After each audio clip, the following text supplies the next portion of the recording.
Merci, merci tout le monde. Merci. C'est très stressant d'être là. C'est comme faire l'Olympia, et on n'a pas trop une carrière de rockstar encore avec Pascal. Merci à tout le monde d'être là pour cette Xème édition des UED. J'ai oublié parce que je suis stressée.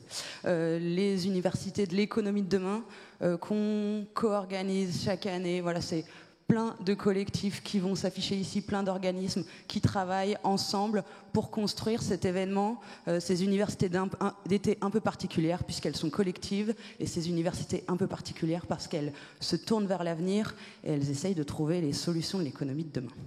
Donc voilà, je vous demande d'applaudir tous ces organismes qui bossent dur, qui bossent beaucoup et qui bossent bien pour faire cet événement qui est toujours pour moi une joie. Cette année un stress, mais dans un quart d'heure ça sera à nouveau une joie. Je voudrais commencer par vous raconter une toute petite anecdote. Hier je buvais des verres avec mon associé et il me raconte ce que lui raconte sa fille de 7 ans. Il me dit que sa fille de 7 ans lui dit qu'elle est angoissée. Qu'elle est angoissée, elle dit pourquoi les adultes polluent, pourquoi il fait si chaud, etc. Si vous avez des enfants dans la salle, peut-être que vous avez le même genre de conversation à la maison. Et quand il m'a raconté ça, donc je connais bien sa fille, elle s'appelle Rafou, elle est trop mignonne, et ça m'a rendu super triste, parce que moi, quand j'avais cet âge-là, j'avais pas ce genre de préoccupations, j'ai eu le droit à une enfance insouciante. Et ça m'a rendu triste aussi parce que le constat que fait cette petite fille, il est réel. C'est-à-dire que le monde est traversé de catastrophes aujourd'hui, catastrophes climatiques, catastrophes écologiques, catastrophes sociales, et on n'est pas en passe de les régler. Enfin, on n'est pas du tout sur le bon chemin. Si on prend juste le carbone, on devrait réduire de 5% notre carbone chaque année. C'est pas du tout la trajectoire où on est. On devrait limiter, arrêter la production et l'utilisation de pesticides pour mettre un frein à l'effondrement de la biodiversité. C'est pas du tout ce qui est en train de se passer.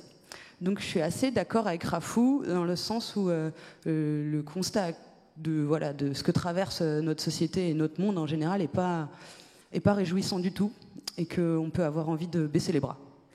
Surtout si on lutte, surtout si au sein de nos entreprises ou dans nos collectifs on essaie de faire changer les choses, on peut se sentir un peu dépassé, avoir envie de baisser les bras. Moi, la première chose que je me dis, c'est quand même que s'il n'y avait pas tous ces gens qui essaient de proposer une alternative et une économie, une entreprise qui tiennent dans les limites de la planète, la situation, elle serait beaucoup pire. Elle serait encore pire. Et donc, je demande à Guillaume, donc mon associé, je lui demande, mais qu'est-ce que tu réponds à ta fille quand elle te dit ça ? Il me dit, je veux pas lui mentir, en fait, je veux pas lui dire qu'elle a tort. La seule chose que je peux lui dire, c'est regarde, Rafou, il y a quand même de l'espoir. Oui, il y a de l'espoir et je crois que vous incarnez cet espoir. Bonjour à toutes et à tous. Merci d'être aussi nombreux, merci d'être aussi engagés, aussi enthousiastes. Caroline Néron me disait hier qu'on a battu tous les records, mais au-delà des espérances, du nombre d'inscriptions aujourd'hui, avec, vous avez vu le programme, des intervenants de grande qualité. Ça dit quelque chose. Il y a de l'espoir, mais en même temps, on le sait bien, le monde économique continue d'être un monde violent en réalité. Et c'est vrai que parler d'économie de la paix aujourd'hui, ça peut paraître être une espèce au fond, d'oxymore, de contradiction dans les termes, quand on voit la réalité du monde économique, l'hyper-concurrence, l'hyper-consommation, l'hyper-exploitation, y compris évidemment des ressources naturelles et des femmes et des hommes, l'hyper-profit, l'hyper-rentabilité.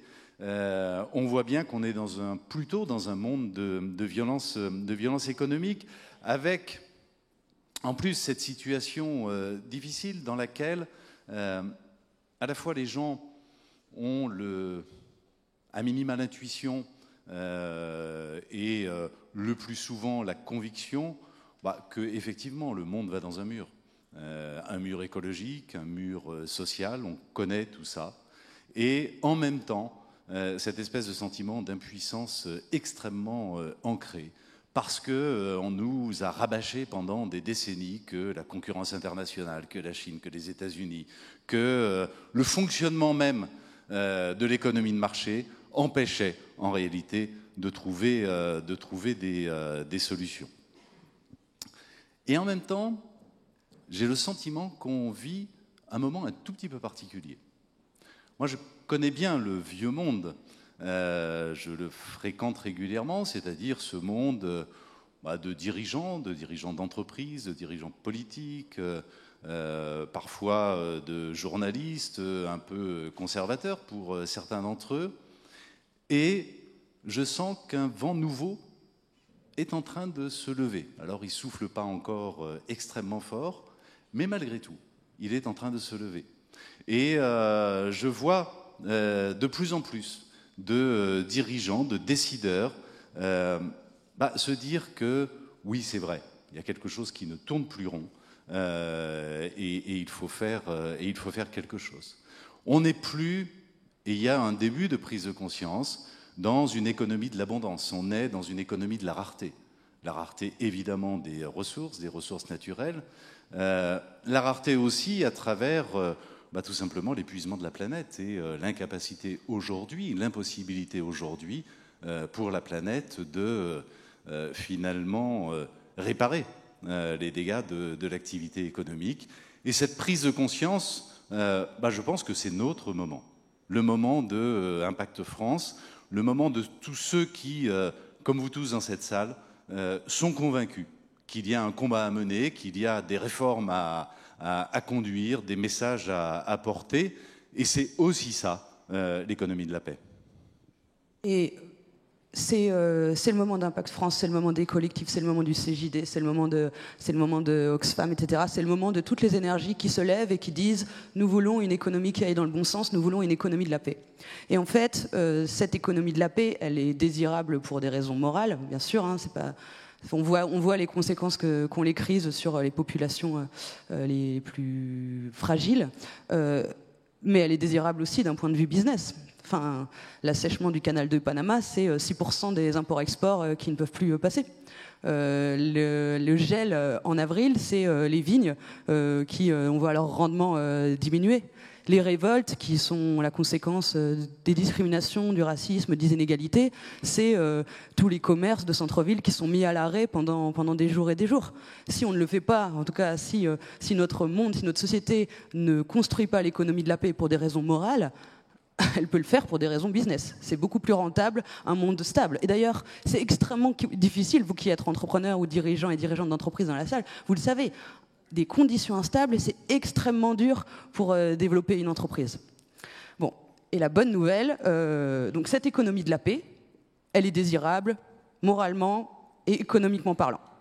Donc pour y arriver, il y a bien sûr la responsabilité des entreprises de construire cette économie de la paix. Il y a bien sûr ce qu'on construit à l'intérieur de nos entreprises, c'est-à-dire comment on traite nos salariés, comment c'est les relations chez nous, comment on produit, comment on réduit notre impact écologique, etc. Donc c'est la responsabilité de l'entreprise au sein même de son périmètre, si on veut, elle est déjà là. Enfin, je pense que tout le monde a un peu conscience.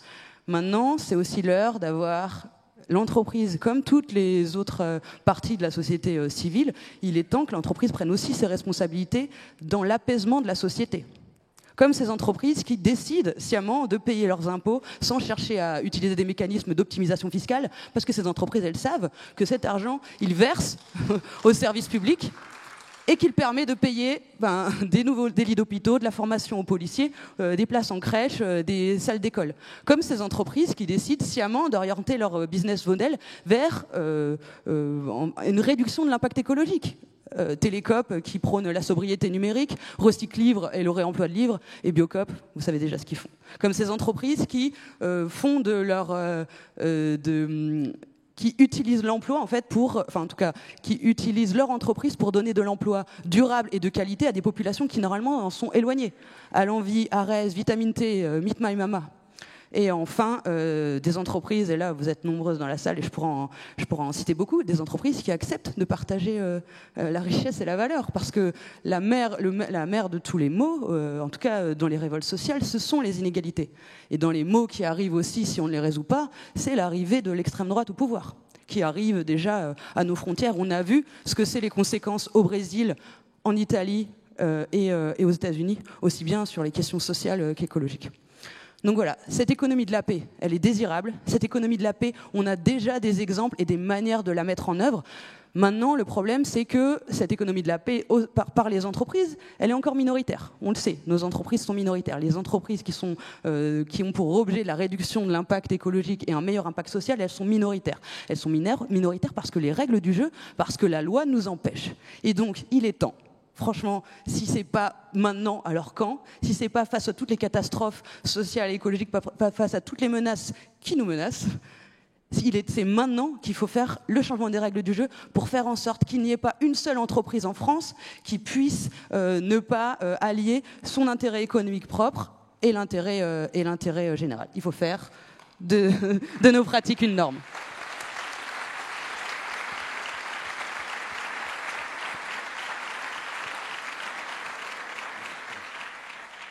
Et vous avez raison d'applaudir Julia, je crois que c'est vraiment ça que nous avons à faire. Et au fond, ça définit une feuille de route extrêmement claire et finalement relativement simple, en tout cas dans son expression, dans sa réalisation c'est autre chose, pour Impact France. Qu'est-ce que l'on a à faire? On a à faire trois choses finalement. La première, c'est évidemment convaincre le plus grand nombre. Il faut que nous soyons capables de reconstruire un récit. Il faut que nous soyons capables, finalement, oui, d'embarquer le plus grand nombre et de recréer de l'espoir. Je crois que l'absence d'espoir, c'est finalement un petit peu ce que je disais tout à l'heure, cette opposition, cette contradiction extrêmement forte entre une aspiration et l'intériorisation d'une contrainte qui fait que on pense que ça n'est pas possible, que ça n'est pas accessible, en tout cas telles que les règles de l'économie actuelle, telles que l'économie de marché aujourd'hui fonctionne. Nous devons démontrer, convaincre, y compris convaincre d'ailleurs par l'exemple et par la preuve, qu'en réalité, il y a une voie possible qui réconcilie la performance des entreprises, parce qu'elle est nécessaire. Elles doivent survivre, mais aussi la performance écologique, la performance sociale. Cette voie, nous le savons, parce que nous sommes tous des dirigeants d'entreprises engagés, elle existe, nous devons construire un récit autour de ça. Notre deuxième objectif, évidemment, c'est d'embarquer le plus grand nombre d'entreprises, de toute taille, de tout secteur, de tout type, depuis l'économie sociale aux start-up, en passant par des TPE, des PME, des grands groupes, y compris internationaux. Les embarquer, pourquoi? Pour les accompagner et pour les convaincre d'aller toujours plus loin, là aussi, avec la force de l'exemple de membres déjà plus anciens et qui ont fait une plus grande partie du chemin. Et puis évidemment, embarquer toujours plus d'entreprises, c'est gagner en puissance, à condition naturellement d'être très exigeant sur les entreprises que l'on accepte dans notre mouvement, sur la sincérité et la réalité de leur démarche. Embarquer plus d'entreprises, c'est aussi gagner en puissance. Et gagner en puissance, c'est quoi? C'est peser auprès des pouvoirs publics. Parce que c'est là qu'à la fin, ça va se jouer. Il y a un certain nombre de règles du jeu qu'il faut impérativement changer. On ne peut plus accepter aujourd'hui que des aides publiques, 150 milliards d'euros par an, soient distribuées sans aucune conditionnalité, quel que soit le comportement de l'entreprise sur le plan écologique ou sur le plan social.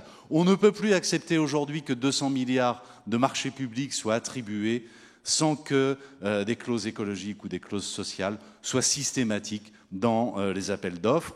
Et on doit aussi, je crois, on en reparlera dans la journée, s'interroger sur tout simplement la modulation de la fiscalité en fonction du comportement des entreprises. Tout ça et bien d'autres choses encore, sur les règles de gouvernance, sur les règles de partage de la valeur, sur les rémunérations, tout ça, ça passe aussi par de nouvelles lois, par de nouvelles réglementations, et ça passe aussi par notre capacité à peser auprès des pouvoirs publics. Voilà en...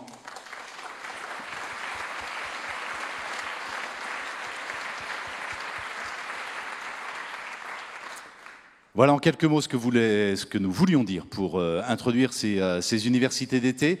Merci encore, merci à vous tous, merci à l'ensemble de nos partenaires, merci aux salariés d'Impact France qui font un boulot énorme.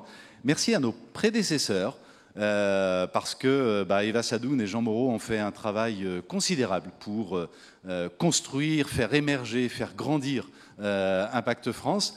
Et puis, si j'ai un conseil à vous donner, ne cédez surtout pas votre chaise, parce que là, maintenant, il va y avoir un débat entre François Ruffin et Roland Lescure, et ça promet d'être intéressant. Merci.